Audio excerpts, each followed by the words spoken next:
मते कहला बापा 5 लक्ष टଙ୍କା ଆଉ ଗାଡି ସୁନାର ଦବା ପାଇଁ ନହେଲେ ତମ ଝିଅକୁ ମାରିଦେବେ କହିଲେ। ମୋ ଝିଅ କାନ୍ଦିକି ମତେ କହିଲା ମୁଁ କହିଲି ଛୁଆ ମୁଁ କାର୍ଡ ଆଣିବି ବ୍ୟବସ୍ଥା କରିକି ଦେଖୁଛି। ଶୋଇବା ଘର ଭିତରୁ ନବବଧୂଙ୍କ ଝୁଲନ୍ତା ମୃତଦେହ ଉଦ୍ଧାର କରାଯାଇଛି। ଝିଅର ମୃତ୍ୟୁ ପରେ ବାପ ଘର ଲୋକେ ଆଣିଲେ ହତ୍ୟା ଅଭିଯୋଗ। ବାଲେଶ୍ୱର ଜିଲ୍ଲା ଭୋଗରାଇ ଥାନା ଅନ୍ତର୍ଗତ ହାଟ ସରିଷା ଗାଁରେ ଘଟିଛି ଏଭଳି ଏକ ଅଭାବନୀୟ ଘଟଣା। ମୃତକ ମହିଳା ହେଲେ ହାଟ ସରିଷା ଗ୍ରାମର ବିଜୟ ସାମଲଙ୍କ ସ୍ତ୍ରୀ ମୌସୁମୀ କର। ମହିଳାଙ୍କ ମୃତ୍ୟୁ ପରେ ସ୍ୱାମୀ ସମେତ ଶାଶୁଘର ଲୋକେ ଫେରାର ଥିବା ବେଳେ ଘଟଣାସ୍ଥଳରେ ଭୋଗରାଇ ପୁଲିସ ପହଞ୍ଚି ତଦନ୍ତ ଜାରି ରଖିଛି। ସୂଚନା ଅନୁସାରେ ଭୋଗରାଇ ଥାନା ଅଞ୍ଚଳର ନାରାୟଣ ମହାନ୍ତି ପଡ଼ିଆ ଗ୍ରାମର ବ୍ରଜ ଗୋପାଳ କରଙ୍କ ଝିଅ ମୌସୁମୀଙ୍କ ସହିତ 5 ମାସ ପୂର୍ବରୁ ହାଟ ସରିଷା ଗ୍ରାମର ଅଶ୍ୱିନୀ କୁମାର ସାମଲଙ୍କ ପୁଅ ବିଜୟ ସାମଲଙ୍କ ସହ ବିବାହ ହୋଇଥିଲା। ମୌସୁମୀ +3 ତୃତୀୟ ବର୍ଷର ଛାତ୍ରୀ ହୋଇଥିବା ବେଳେ ବିଜୟଙ୍କୁ ପ୍ରେମ ବିବାହ କରିଥିଲେ। ଉଭୟ ପରିବାରର ସହମତି କ୍ରମେ ବିବାହ ହେବା ସହ ବାହାଘର ସମୟରେ ଦାବି ମୁତାବକ ଯୌତୁକ ପ୍ରଦାନ କରାଯାଇଥିଲା।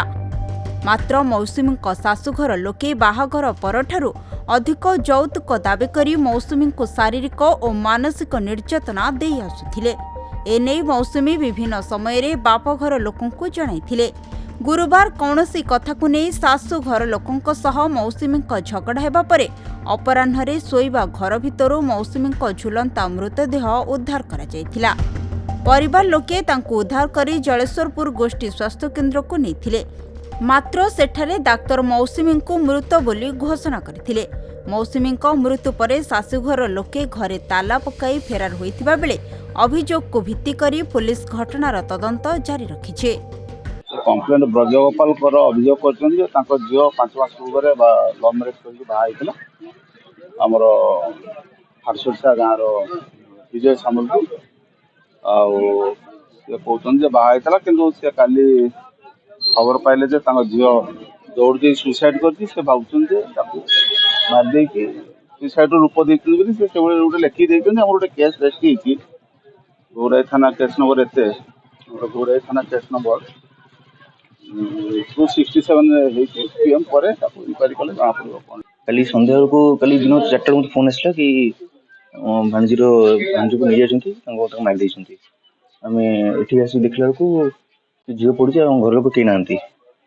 ତ ଆମେ ଏଠି ଖୋଜାଖୋଜି କଲୁ କେହି ନାହାନ୍ତି। ତାପରେ ଆମେ ଭାଇ ମୋ କାକା ଥିଲେ, ତାପରେ ଆମେ ପଚାରିଲୁ କ'ଣ ହେଇଛି ନା ଝିଅ ନାହିଁ, ତାଙ୍କୁ ସାଇଡ୍ ନେଇଯାଅ। ତାଙ୍କ ଘରକୁ ଯୋଗାଯୋଗ କରିବାକୁ ଚେଷ୍ଟା କରୁଛୁ, କେହି ପାଇପାରୁନାହାନ୍ତି। କାରଣ ତ ଆମେ ଜାଣିପାରୁନୁ, କାହିଁକିନା ଆମେ ଏତିକି କଥା ଦେଖୁଛୁ ଯେ ଆପଣ ଦେଖୁଛନ୍ତି। ତେଣୁ କାରଣ କ'ଣ ସେଇଟା ସେମାନେ କହିପାରିବେ। ତେଣୁ ତାଙ୍କୁ ଯୋଗାଯୋଗ ହେଇପାରୁନି, କ'ଣ କରୁଛନ୍ତି କ'ଣ ନ କରୁଛନ୍ତି ସେଟା ଆମେ ଜାଣିନୁ। ଡିମାଣ୍ଡ କରୁଛନ୍ତି ସେ ସବୁ ଯୌତୁକ ପାଇଁ ଦୁନିଆ କଥା କହୁଛନ୍ତି। ଆମେ ପଇସା ଦେଇଛୁ କିଛି ଦେଇଛୁ, ଆଉ ବାକି ଯାହା ବି କିନ୍ତୁ ହଠାତ୍ ଏତେ ପଇସା ଯୋଗାଡ଼ କରିବା ସମ୍ଭବ ନୁହଁ। ଆମେ କିଛି ଦେଇଥାନ୍ତୁ। ପଡ଼ିଆ ଘର ତାହାର ମୋ ଝିଅକୁ ମାରିକି ଫାଶୀ ଦେଇଛି। ତାହାର ଯୌତୁକ ନିର୍ଯାତନା ଦଉଥିଲା। ସବୁବେଳେ 5 ଲକ୍ଷ ଟଙ୍କା ସୁନାହାର ବାଇକ୍ ଝିଅ ଯାବତୀୟ ଗହଣା ପତ୍ର ତାର ଦାବି କରୁଥିଲା। କେତେ ଦିନ ଝିଅର ବାହାଘର ହେଇଛି? 4 ମାସ 5 ମାସ ବାହାଘର ହେଇଛି। ଏସବୁ ଆଗରୁ କାହାକୁ ଜଣେଇଥିଲେ? ଛୁଆ କହୁଥାଏ ଆମର ରହି ବସିକି ଦିଆବ କୁହାଇଥିଲା। ଲଭ୍ ମ୍ୟାରେଜ ହେଇଥିଲା। କୋର୍ଟ ମ୍ୟାରେଜ ହେଇଥାନ୍ତା ଆଉ ମାସେ ପରେ ଡେଟ୍ ଫିକ୍ସ ହେଇଥିଲା। ଘଟଣା ପୂର୍ବରୁ ଆପଣଙ୍କୁ ସେ କିଛି ଫୋନ୍ କିଛି କଥା ହେଇଥିଲେ? ହଁ, ଫୋନ୍ର କଥା ହେଇଥିଲା। ମୁଁ ଗତ 5 ମାସ ଆଗରୁ ମୋ ଝିଅକୁ ସେ ବିଜୟ କୁମାର ସାମଲ ଉଠେଇ ନେଇକି ବାହା ହେଇଥିଲେ।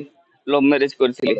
କଲେଜରୁ ଉଠେଇ ନେଇ ସେ କଲେଜରୁ ପଢୁଥିଲା। ମୋ ଝିଅ ଗ୍ରାଜୁଏସନ 3rd ଇୟର ଏଟା ଥିଲା ତାର। ସେ ପଢୁଥିଲା ସମୟରେ ତାକୁ ଉଠେଇ ନେଇକି ସେ ମ୍ୟାରେଜ କରିଥିଲେ। ଝିଅ ଏଇ କିଛି 15 ଦିନ ଆଗରୁ ଏଇ କଲେଜ ଯିବା ରାସ୍ତାରେ ମୋ ସହିତ ଦେଖା ହେଇଥିଲା, ଭେଟ ହେଇଥିଲା। ତାର ମତେ କହିଲା ବାପା 5 ଲକ୍ଷ ଟଙ୍କା ଆଉ ଗାଡି ସୁନାର ଦବା ପାଇଁ ନହେଲେ ତମ ଝିଅକୁ ମାରିଦେବେ କହିଲେ। ମୋ ଝିଅ କାନ୍ଦିକି ମତେ କହିଲା ମୁଁ କହିଲି ଛୁଆ ମୁଁ କାର୍ଡ ଆଣିବି ବ୍ୟବସ୍ଥା କରିକି ଦେଖୁଛି। ବାଲେଶ୍ୱରରୁ ଚିନ୍ମୟ କୁମାର ଦାସଙ୍କ ରିପୋର୍ଟ, ଖବର ଓଡ଼ିଶା।